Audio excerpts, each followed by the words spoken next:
Hello everyone, my name is Riddhi.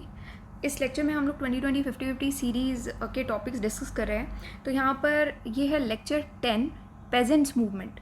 तो pageant movements के बारे में हम लोग यहाँ पर डिस्कस करने वाले हैं। इससे पहले हमने ट्रेड यूनियन मूवमेंट्स के बारे में पढ़ा है, सिविल ट्राइबल अपराइजिंग्स के बारे में पढ़ा है।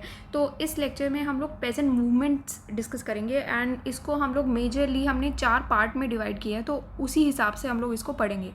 सबसे पहला पार्ट होगा 19th सेंचुरी के दौरान जितनी भी पेजेंट मूवमेंट्स रहती हैं वो पढ़ेंगे। फिर 20th सेंचुरी के दौरान जितनी पेजेंट मूवमेंट रहती हैं वो हम डिस्कस कर लेंगे। देन पोस्ट वॉर पीरियड में जितनी पेजेंट मूवमेंट रहती हैं वो पढ़ेंगे। उसके बाद चौथा पार्ट आता है प्रोविंसेस में जो पेजेंट मूवमेंट्स रहती हैं वो पढ़ेंगे। तो इन 4 पार्ट में हमने इसको डिवाइड किया और उसी हिसाब से हम लोग आगे पढ़ेंगे इसको। तो सबसे पहला होता है जो पेजेंट मूवमेंट 19th सेंचुरी में हुई थी। सबसे पहली मूवमेंट हुई थी इंडिगो रिवोल्ट। 1859 से लेकर के 1860 तक का ये रिवोल्ट रहता है, बंगाल में ये हुआ था। तो थोड़ा सा बैकग्राउंड मैं आपको इसका दे देती हूँ। सबसे पहले इंडिगो, जिसको ब्लू डाई भी कहते हैं, कैश क्रॉप है जिसको बंगाल में ये इसकी प्लांटिंग शुरू हुई थी और 1777 का टाइम होता है। तो इंडिगो प्लांटिंग बंगाल में इस टाइम पर आई थी, स्टार्ट हुई थी। तो तब एक पर्सन थे लुइस बोनार्ड।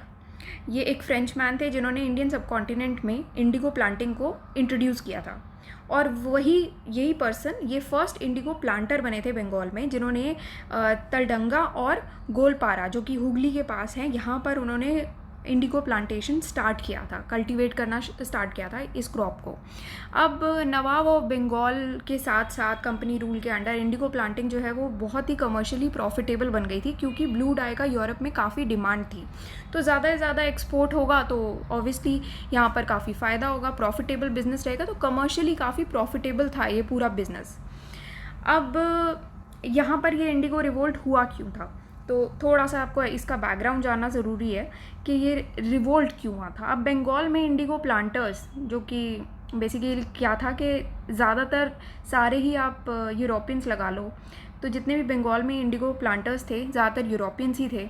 तो इन्होंने लोकल पेजेंट्स को एक्सप्लॉइट करना स्टार्ट कर दिया था। लोकल पेजेंट्स को ये लोग कहने लगे कि आप इंडिगो ज़्यादा से ज़्यादा उगाओ। तो यहाँ पर क्या था, जितनी भी क्रॉप्स थी जो कि फार्मर्स के लिए ज़्यादा प्रॉफिटेबल भी थी, उनके हिसाब से अच्छी थी, जो थी राइस। तो उन्होंने लोकल पेजेंट्स को ये फोर्स किया कि आप इंडिगो उगाओ अपनी लैंड पर इंस्टेड ऑफ जो क्रॉप से ज़्यादा पैसा आता है, जैसे कि राइस। और राइस एक ऐसी भी चीज़ थी जो कि जिससे जो लोकल पेजेंट्स थे उनका खुद का घर भी चल जाता था। तो इंडिगो के लिए फोर्स करना स्टार्ट कर दिया था। प्लांटर्स जो है वो पेजेंट्स को और ज़्यादा फोर्स करते थे कि एडवांस में और पैसा लो, और साथ साथ कुछ ऐसे फ्रॉड वाले कॉन्ट्रैक्ट वगैरह भी करा लेते थे, जिसको बाद में उन्हीं पेजेंट्स के अगेंस्ट यूज़ भी किया जाता था। तो ये बहुत ही एक फ्रॉड काइंड ऑफ चल रहा था कि हाँ, पेजेंट्स को ज़्यादा से ज़्यादा एक्सप्लॉइट करने के लिए ये टैक्टिक्स चल रही थी। तो प्लांटर्स जो हैं वो पेजेंट्स को और ज़्यादा इंटिमिडेट भी करने लगे थे। अगर कोई पेजेंट मान लो मना कर देता है कि भैया हम लोग ये नहीं उगाएंगे, तो पेजेंट्स को क्या है, धमकाया जाता था, इंटिमिडेट किया जाता था, डराया जाता था कि किडनैप कर लिया जाता था। फिर इलीगल कन्फाइनमेंट की जाती थी, फ्लॉगिंग, विमेन और चिल्ड्रन पर अटैक किए जाते थे, उनकी कैटल सीज कर ली जाती थी, उनके घर जला दिए जाते थे, डिमोलिश कर दिए जाते थे, उनकी क्रॉप्स बर्बाद कर दी जाती थी। तो ये सब टैक्टिक्स ये लोग अपनाने लगे थे। तो ये यहाँ पर चल रहा था, ये कुछ रीजंस थे। अब इससे क्या हुआ, पेजेंट्स और ज़्यादा गुस्से में आ गए थे। तो पेजेंट्स का गुस्सा एक ना एक दिन तो फूटना ही था। अब क्या हुआ, तब से ये रिवोल्ट स्टार्ट होता है। तो रीज़न मेनली अगर आप समझोगे यहाँ से, तो यही था कि इंडिगो प्लांटर्स जो है उन्होंने पेजेंट्स को परसुएड किया कि वो इंडिगो उगाएं इंस्टेड ऑफ फूड क्रॉप्स, ठीक है। और उन्होंने लोन भी प्रोवाइड करना स्टार्ट किया पेजेंट्स को, जिसको कहते थे ददों, और बहुत हाई इंटरेस्ट पर ये जो लोन था वो प्रोवाइड किया गया फार्मर्स को। क्यों किया गया, ताकि फार्मर जो है उनको एक्सप्लॉइट करने के लिए बेसिकली। अब फार्मर्स को कोई प्रॉफिट ही नहीं हो रहा था इंडिगो करके, उनको तो राइस से प्रॉफिट हो रहा था। तो फार्मर्स ने अब क्या किया, प्रॉफिट तो हो नहीं रहा, तो जितने भी प्लांटर्स के द्वारा प्राइस पे किया जाता था वो भी सिर्फ 2.5% था मार्केट प्राइस का, मतलब कि इतना कम प्राइस पे किया जाता था। वो अभी फार्मर्स जो है वो और दबाव में आ गए थे और फिनेंशियली बहुत ज़्यादा वीक होते जा रहे थे। गवर्नमेंट के रूल्स भी प्लांटर्स को ही फेवर कर रहे थे और 1833 की एक्ट के द्वारा प्लांटर्स जो हैं उनको एक फ्री हैंड दे दिया गया था कि आप पेजेंट से जिस तरीके से भी डील करना चाहो उस तरीके से आप डील कर सकते हो। तो इससे क्या हुआ, पेजेंट्स की सिचुएशन और ज़्यादा डिग्रेड होने लगी, ख़राब होने लगी। अब जो ज़मींदार थे उनको भी इंडिगो कल्टीवेशन से काफ़ी फ़ायदा हो रहा था, तो वो भी प्लांटर्स के साथ ही जुड़ गए। तो पेजेंट्स क्या है, पेजेंट्स के साथ कोई जुड़ा ही नहीं, तो वो अकेले रह गए। अब इस कंडीशन में पेजेंट्स भी क्या करते, फार्मर्स ने रिवोल्ट का सहारा अपनाया और रिवोल्ट की तरफ बढ़ गए फार्मर्स। तो लोकल्स जो हैं उनको लोन और लठियाल्स, जिसको लठियाल्स बेसिकली वो कहते थे जिनके पास लाठी होती थी, तो लोकल्स जो हैं उनको लोन से और लाठी से एक्सप्लॉइट किया जाता था। फ्रॉड कॉन्ट्रैक्ट्स बनाए जाते थे जिसको बाद में उन्हीं के पेजेंट्स के अगेंस्ट ही यूज़ भी कर लिया जाता था। पेजेंट्स को इस तरीके से, जो मैंने आपको बताया, कि इंटिमिडेट किया जाता, डराया धमकाया जाता था। तो ये जो इंडिगो रिवोल्ट था, जिसको हम लोग नील विद्रोह भी कहते हैं, ये एक पेजेंट मूवमेंट था अगेंस्ट द इंडिगो प्लांटर्स। अब ये रिवोल्ट कैसा था, क्या हुआ था? तो नादिया डिस्ट्रिक्ट है वेस्ट बंगाल में, ये एक मेन सेंटर था इस रिवोल्ट का। दोनों ही हिंदूज़ और मुस्लिम्स दोनों ने पार्टिसिपेट किया था बढ़ चढ़ के इस रिवोल्ट में। किस तरीके के मेथड यूज़ किए गए थे कि हम लोग जितना भी बढ़ा हुआ तुम्हारा जो रेंट है, जो लगान है, वो पे नहीं करेंगे। एक रेंट स्ट्राइक ऑर्गेनाइज़ की गई थी। फिज़िकली ये एविक्शंस रिस्ट्रिक्ट किए गए, हम अपने घर भी खाली नहीं करेंगे। और किस तरीके से कि using legal machinery, attack on factories, ये सब चीज़ें की गई ताकि ये इस रिवोल्ट को चलाने के लिए, आगे बढ़ाने के लिए और जुल्म सहने बंद करने के लिए। बट यहाँ पर कोई एंटी कॉलोनियल कॉन्शियसनेस अभी यहाँ पर नहीं थी। वो लोग सिर्फ अपने कॉज के लिए यहाँ पर आप लड़ते देखोगे यहाँ पर। तो क्या था कि जो पेजेंट्स थे वो फाइनली, आप कह सकते हो यहाँ पर 1859 का टाइम होता है, 1859 का टाइम होता है जब ये पेजेंट्स जो हैं फाइनली इनका गुस्सा बिल्कुल एक्सप्लोड हो जाता है और इनके लीडर आते हैं जो कि होते हैं दिगंबर बिस्वास और विष्णु बिस्वास। ये दोनों नादिया डिस्ट्रिक्ट के ही होते हैं, वहीं के ये लोग लीडर्स होते हैं। तो उन्होंने ये डिसाइड कर लिया होता है कि अब हम लोग इंडिगो ग्रो नहीं करेंगे, ठीक है। और साथ ही साथ जितना भी प्लांटर्स का जो फिज़िकल प्रेशर भी होता है उसको भी इन्होंने रेजिस्ट किया और उनका जो लठियाल्स जो लाठी का जो यूज़ था उसको भी उन्होंने रेजिस्ट किया। और ये सब प्लांटर्स को पुलिस और कोर्ट की तो बैकिंग थी ही, तो उनका भी फ्री हैंड था। बट इन दो लीडर्स ने ये डिसाइड किया था पेजेंट्स के साथ साथ कि हम लोग ये जो अत्याचार है वो अब नहीं सहेंगे। इन लोगों ने एक काउंटर फोर्स भी ऑर्गेनाइज़ की थी प्लांटर के अटैक्स के अगेंस्ट, कि पता था कि अगर ये लोग ऐसे रेजिस्ट करेंगे, पेजेंट्स रेजिस्ट करेंगे, तो ऑब्वियसली प्लांटर्स भी चुप रहने वाले तो है नहीं, वो भी अटैक कर देंगे। तो अब जब प्लांटर अटैक कर देंगे तो उसके लिए भी, उनसे लड़ने के लिए काउंटर फोर्स चाहिए।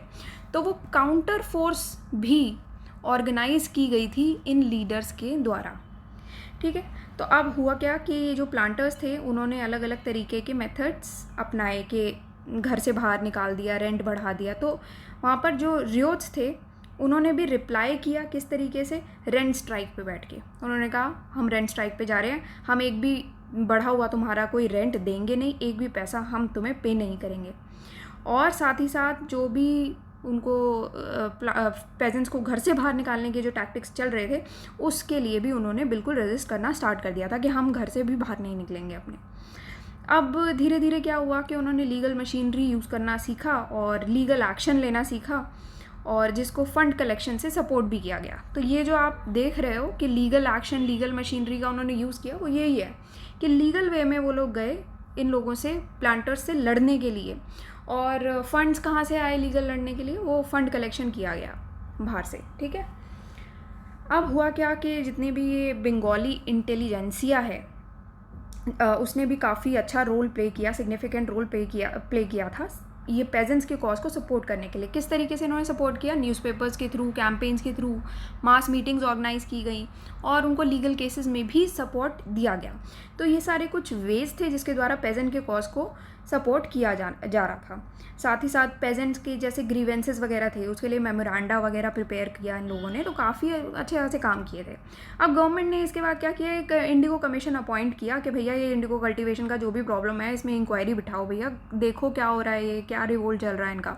अब उसके रिकमेंडेशंस, गवर्नमेंट की रिकमेंडेशंस के हिसाब से, कमीशन की रिकमेंडेशन के हिसाब से गवर्नमेंट ने एक नोटिफिकेशन इशू किया नवंबर 1860 में।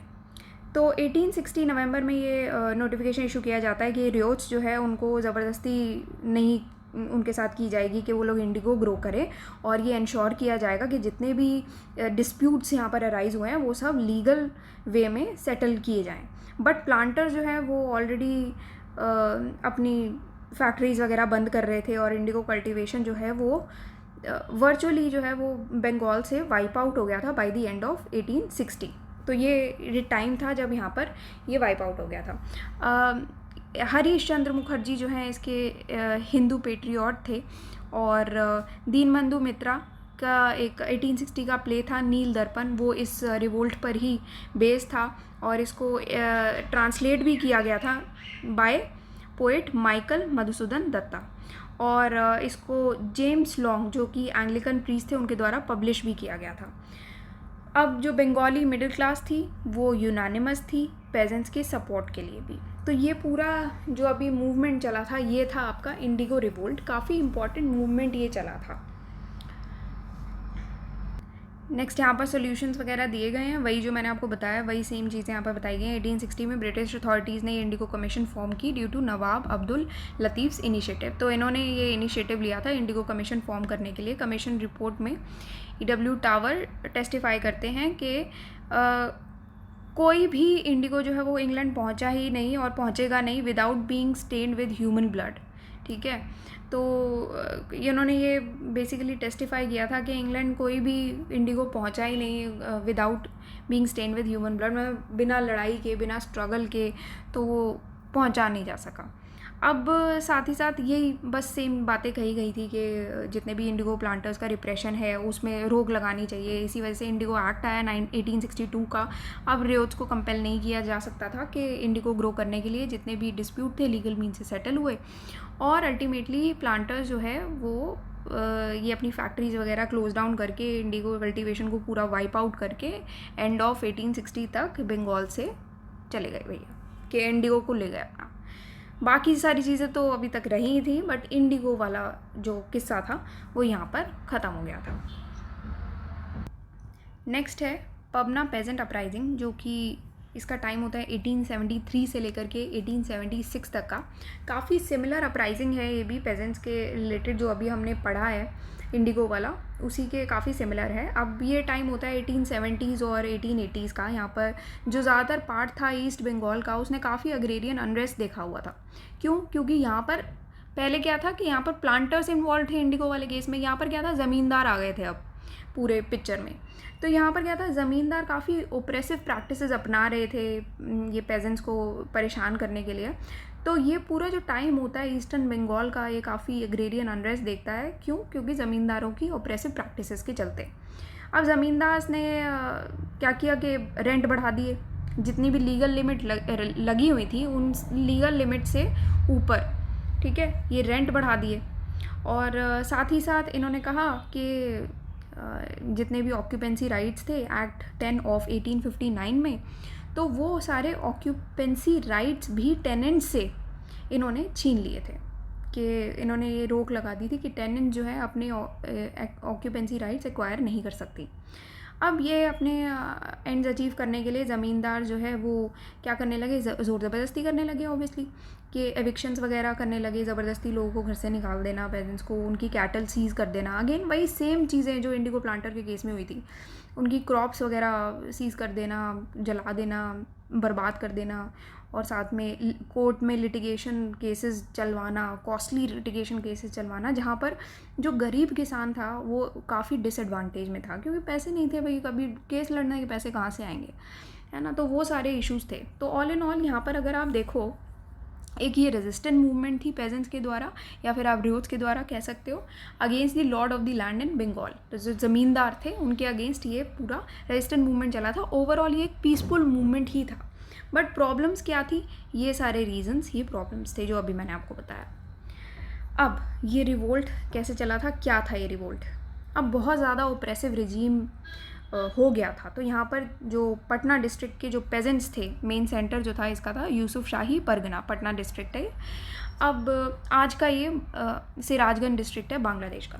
तो यहाँ पर क्या हुआ कि जो पेजेंट्स थे यहाँ के, उन्होंने एक अग्रेरियन लीग फॉर्म किया ताकि हम लोग ज़मींदारों की अब डिमांड्स को अब हम नहीं सहेंगे। तो ज़मींदारों की डिमांड्स को रेजिस्ट करने के लिए उन्होंने ये अग्रेरियन लीग फॉर्म किया। इस लीग ने एक रेंट स्ट्राइक ऑर्गेनाइज़ की, मतलब कि ये रियोट्स ने बिल्कुल मना कर दिया कि हम लोग आपको एक पैसा भी नहीं देंगे। तो बढ़ा हुआ रेंट रियोट्स ने पे करने के लिए बिल्कुल रिफ्यूज़ कर दिया, मना कर दिया, जिससे ज़मींदारों को साथ ही साथ उन्होंने कोर्ट में भी चैलेंज किया। तो एक तो ये चीज़ यहाँ पर आती है। फिर दूसरी चीज़, फंड्स कैसे आए? अब कोर्ट में चैलेंज तो कर दिया, बट कोर्ट में चैलेंज करने के लिए, लीगल केस लड़ने के लिए इनके पास फ़ंड कैसे आए? तो फंड्स इन लोगों ने अरेंज किए, रेज़ किए कलेक्टिवली। रियोट्स के द्वारा ही ये फ़ंड रेज़ किए जाते हैं ताकि कोर्ट केसेस ये लोग लड़ सकें। अब स्ट्रगल जो है वो पूरे पटना में फैल चुका था और ईस्टर्न बंगाल के अदर डिस्ट्रिक्ट में भी फैल चुका था। तो जो मेन फॉर्म ऑफ स्ट्रगल था वो था लीगल रेजिस्टेंस, ठीक है। बहुत कम वायलेंस यहाँ पर इन्वॉल्व थी, मेन जो था वो लीगल रेजिस्टेंस था। अब यहाँ पर आप देख सकते हो जो पेजेंट्स थे, किसान संघ, इन्होंने अग्रेरियन लीग फॉर्म की। यहाँ पर ये सेम चीज़ बताई गई है ताकि ज़मींदार की डिमांड को रेजिस्ट किया जा सके। हिंदूज़ और मुस्लिम्स दोनों ही यहाँ पर इन्होंने पार्टिसिपेट किया। मेन टूल्स क्या थे रिवोल्ट के? लगान, हड़ताल, लीगल रेजिस्टेंस, कि भैया हम एक पैसा ऊपर तुम्हारा पे नहीं करेंगे जो तुमने रेंट बढ़ा दिया है, और दूसरी चीज़ हम लोग कोर्ट लेके जाएंगे, तुम्हें कोर्ट तक घसीटेंगे, ठीक है। तो लीगल केसेस उन्होंने करने शुरू कर दिए। हाउएवर यहाँ पर भी कोई एंटी कॉलोनियल कॉन्शियसनेस नहीं देखी गई थी। अब जो लीडर्स थे या जो लोग सपोर्ट कर रहे थे यहाँ पर, ये जो पूरा मूवमेंट था, जो पूरा रिवोल्ट था पबना एग्रेरियन लीग्स का, ये ईशान चंद्र रॉय के द्वारा लीड किया जाता है, जिनको हम लोग विद्रोही राजा भी कहते हैं। काफ़ी सारे इंटेलेक्चुअल्स थे, जैसे आर.सी. दत्त है, सुरेंद्रनाथ बैनर्जी है, उनकी इंडियन एसोसिएशन में ये सारे इंटेलेक्चुअल्स, जैसे बिक्रम चंद्र चैटर्जी, ये सब इंटेलेक्चुअल्स भी इस पूरे अग्रेरियन लीग, ये जो पूरा रिवोल्ट चलता है, इसको सपोर्ट करते हैं। अब यहाँ पर होता क्या है, अब पेजेंट्स को तो ऑलरेडी काफ़ी गुस्सा था ही, तो ये चीज़ें चली थी 1885 तक। पेजेंट्स का जो पूरा गुस्सा था और उनका जो डिसकॉन्टेंट था वो 1885 तक भी तो चला था, बट ज़्यादातर केसेस जो हैं वो सॉल्व हो चुके थे। कुछ ऑफिशियल परसुएशन के थ्रू सॉल्व हो गए थे, और कुछ पार्शियली कुछ ऐसे सॉल्व हो गए थे क्योंकि ज़मींदारों को भी डर लगता था कि अरे यार ये लोग हमें कोर्ट में ना घसीट दें या फिर दोबारा स्ट्राइक ना कर दें या रिवोल्ट ना कर दें। तो इन सब चीज़ों के चलते ही ये अभी जो ज़्यादातर केसेस हैं वो सॉल्व हो चुके थे। अब बहुत सारे पेजेंट्स जो थे वो अपने ऑक्यूपेंसी राइट्स भी एक्वायर कर चुके थे और इन्हांस रेंट्स को भी रेजिस्ट कर चुके थे कि भैया हम लोग तुम्हारा बढ़ा हुआ रेंट नहीं देंगे। अब गवर्नमेंट ने भी प्रॉमिस किया कि ऐसा लेजिस्लेशन हम लोग लाएंगे ताकि टेनेंट्स को पूरा प्रोटेक्शन मिले, कि जितना भी ये ज़मींदारी ऑपरेशन चलता आ रहा था और जितने भी बुरे एस्पेक्ट्स थे ज़मींदारी ऑपरेशन के, सब ख़त्म हो। तो गवर्नमेंट ने भी ये सेम चीज़ प्रॉमिस की, और उसी के चलते ये 1885 में बंगाल टेनेंसी एक्ट पास किया जाता है, जिसको गवर्नमेंट का सपोर्ट मिलता है। तो ये पूरा आपका रिवोल्ट था, आप कह सकते हो पबना एग्रेरियन लीग पूरा इशू था, जिसमें कोई भी वायलेंस वगैरह नहीं होता है। मोस्टली ये लोग लीगल फॉर्म में चलता है, पीसफुल होता है पूरा रिवोल्ट। अब नेक्स्ट टॉपिक होता है डेक्कन राइट्स। 1875 का ये टाइम होता है। तो जितने भी रियोट्स थे डेक्कन रीजन के, जो वेस्टर्न इंडिया का ये जो पूरा रीजन है, तो यहाँ के जो रियोट्स थे ये काफ़ी हैवी टैक्सेशन से सफ़र कर रहे थे। रियोतवारी सिस्टम चल रहा था यहाँ पर, तो काफ़ी हैवी टैक्सेशन उन पर लगा हुआ था। तो यहाँ पर भी जो पूरा ये एक्सप्लॉइटर और एक्सप्लॉइटेशन वाला जो नेटवर्क है ना, यहाँ पर भी चल रहा था, पूरा विशियस साइकिल सा। तो उसी के बारे में हम लोग यहाँ पर पढ़ने वाले हैं। डेक्कन राइट्स उसी के बारे में था।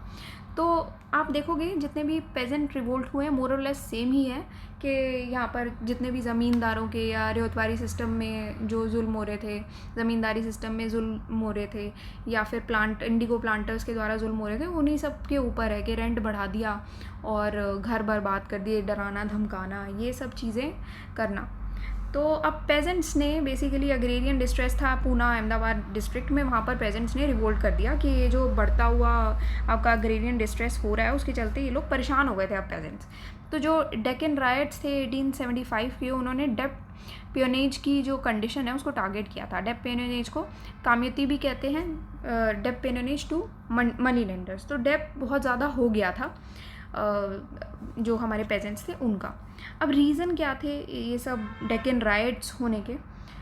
तो रीज़न सबसे पहले ये था कि हैवी टैक्सेशन लगा था रियोतवारी सिस्टम के अंडर, जो मैंने आपको जस्ट अभी बताया, ये बहुत भारी टैक्स इन पे लगाना शुरू कर दिया था। यहाँ पर भी पेजेंट्स ने खुद को एक विशियस नेटवर्क के अंदर ट्रैप्ड पाया। उन्होंने कहा कि भैया हम तो इसी चक्कर में फंस गए कि मनी लेंडर जो है वही एक्सप्लॉइट कर रहा है, वही मेन बेनिफिशियरी भी है। तो यहाँ पर तो सारी चीज़ें मनी लेंडर के फेवर में जा रही है और हमें एक्सप्लॉइट और कर रहा है। तो ये जो मनी लेंडर्स थे वो कौन थे? जितने भी आउटसाइडर्स थे, जो मारवाड़ीज़ थे, गुजरातीज़ थे, ये लोग मोस्टली वो मनी लेंडर्स थे जो एक्सप्लॉइट कर रहे थे। तो जो कंडीशन है वो और ज़्यादा ख़राब हो गई। कब? 3 रीज़न्स की वजह से ये कंडीशन और ज़्यादा ख़राब होती है। 3 रीज़न होते हैं, 1, 2, 3। पहला रीज़न होता है 1864 का, आपको ध्यान होगा कि अमेरिकन सिविल वॉर हुआ था। तो इस टाइम पर क्या हुआ था, याद करके बताना। कि जब भी आपसे मैं कुछ भी क्वेश्चन पूछूं, वीडियो को पॉज करो, सोचो और फिर आंसर सुनना। तो यहाँ पर क्या हुआ था, बेसिकली कॉटन प्राइसेस क्रैश हो गए थे, है ना। तो जिसकी वजह से जितने भी हमारे पेजेंट्स थे उनको काफ़ी नुकसान हुआ था। तो कॉटन प्राइसेस क्रैश हुए थे after the end of the American civil war in 1864। दूसरा रीज़न था जो गवर्नमेंट का डिसीजन था कि हम लोग लैंड रेवेन्यू को 50% तक इंक्रीज़ कर देंगे। 1867 का ये डिसीजन होता है।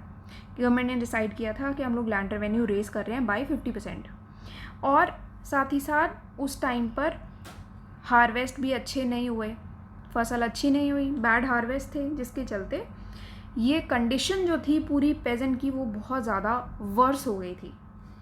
अब 1860 से पहले जो 3/4 रॉ कॉटन इंपोर्ट थे ब्रिटेन के, वो यूएसए से ही आ रहे थे ऑब्वियसली। तो ये एक रीज़न था मेजर के ब्रिटिश जो कॉटन मैन्युफैक्चरर्स थे उन्होंने मैनचेस्टर कॉटन कंपनी 1859 में इस्टेब्लिश की थी ताकि कॉटन एक्सपोर्ट्स को और ज़्यादा बढ़ावा दिया जाए।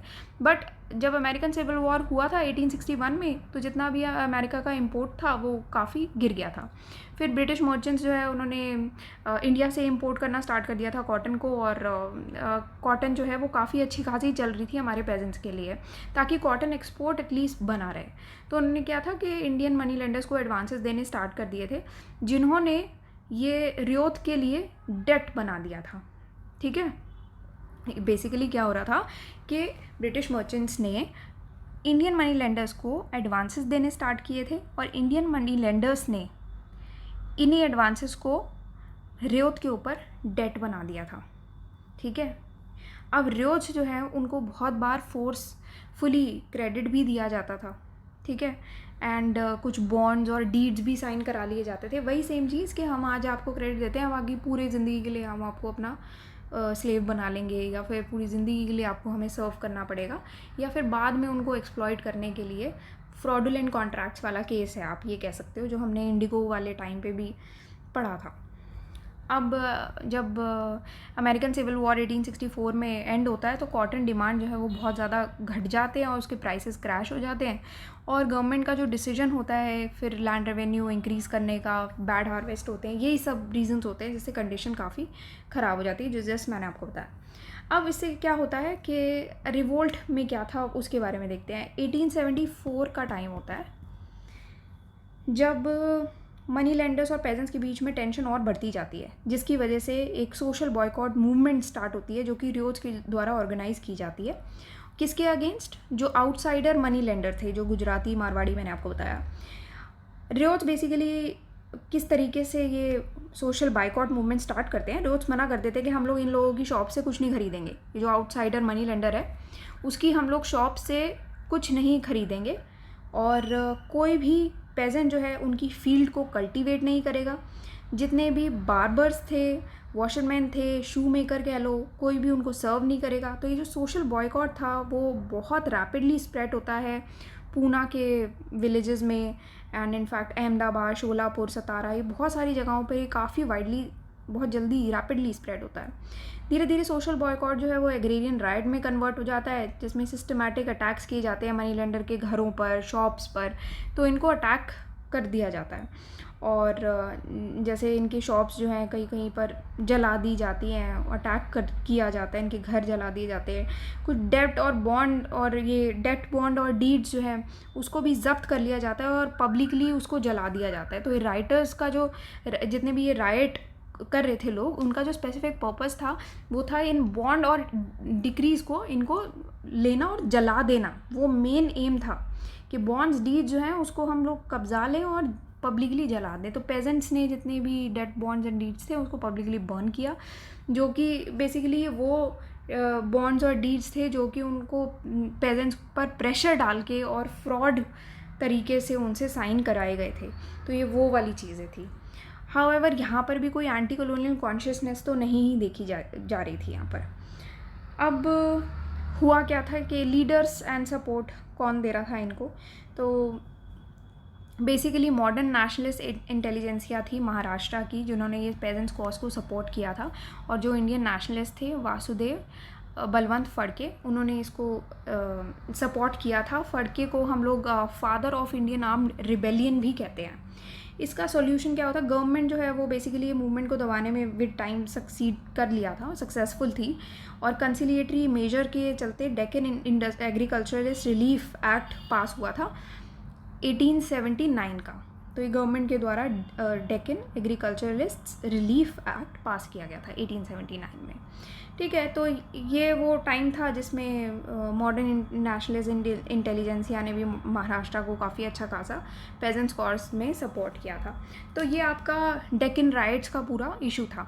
तो यहाँ पर हमने अभी पढ़ लिए हैं, 3 चीज़ें पढ़ ली हैं हमने, 3 इश्यूज़ मेनली पढ़े हैं। एक सबसे पहला जो हमने पढ़ा था इंडिगो रिवोल्ट पढ़ा था, ठीक है, इंडिगो रिवोल्ट हमारा मेन रिवोल्ट था। उसके बाद हमने पढ़ा था पबना अग्रेरियन लीग्स, और थर्ड हमने पढ़ा है डेक्कन राइट्स। ठीक है, 3 हमने चीज़ें पढ़ी है, मोरलेस सेम ही इश्यूज़ यहाँ पर अराइज हो रहे हैं। ठीक है, इंडिगो वाले इश्यूज़ आ रहे थे यहाँ पर, जब रेत वाले इश्यूज़ आ रहे थे यहाँ पर भी डेक्कन राइट्स अगेन वही से चीज़ें थी कि पर यहाँ पर था पबना अग्रेरियन क्राइसिस जो है काफ़ी पीसफुल था, बट डेक्कन राइट जो है वो काफ़ी वायलेंट वे में चला गया था कि धोखेबाजी वगैरह करवाई थी और ज़मींदार परेशान कर रहे थे पेजेंट्स को। तो ये सारी चीज़ें यहाँ पर चलती हुई आ रही थी। तो ये थे आप मेनली 3 जो कि 19th सेंचुरी में रिवोल्ट्स हुए थे। अब हम लोग नेक्स्ट लेक्चर में पढ़ेंगे जो पेजेंट मूवमेंट्स हुई थी 20th सेंचुरी की। Also this is our website synopsisis.in। यहाँ पर आप जाओगे स्पेशल कोर्सेज में 2020 50-50 सीरीज़ में आपको जो भी डिटेल्स चाहिए अबाउट द कोर्स यहाँ पर आपको मिल जाएंगी। जो लोग खुद से प्रिपेयर कर रहे हैं उनके लिए यहाँ पर टॉपिक लिस्ट है, आप खोल के देखोगे सारे टॉपिक्स आपको मिल जाएंगे। और हम लोग Indian response to British policies में अभी प्रेजेंट रिवोल्ट डिस्कस कर रहे हैं। Trade union, tribal and civil uprising हम लोग ऑलरेडी कवर कर चुके हैं। ये सारे जो ब्रिटिश पॉलिसीज़ थी ये भी हम लोग सारे कवर कर चुके हैं। कॉन्स्टिट्यूशनल डेवलपमेंट भी मैंने बढ़ाया हुआ है, तो ये हम लोग कवर कर चुके हैं ऑलरेडी, तो वो आप पढ़ सकते हो यहाँ से। और कोई डिटेल आपको चाहिए हो आप कॉल करके भी पूछ सकते हो। तो that's all for today and thank you for watching the lecture.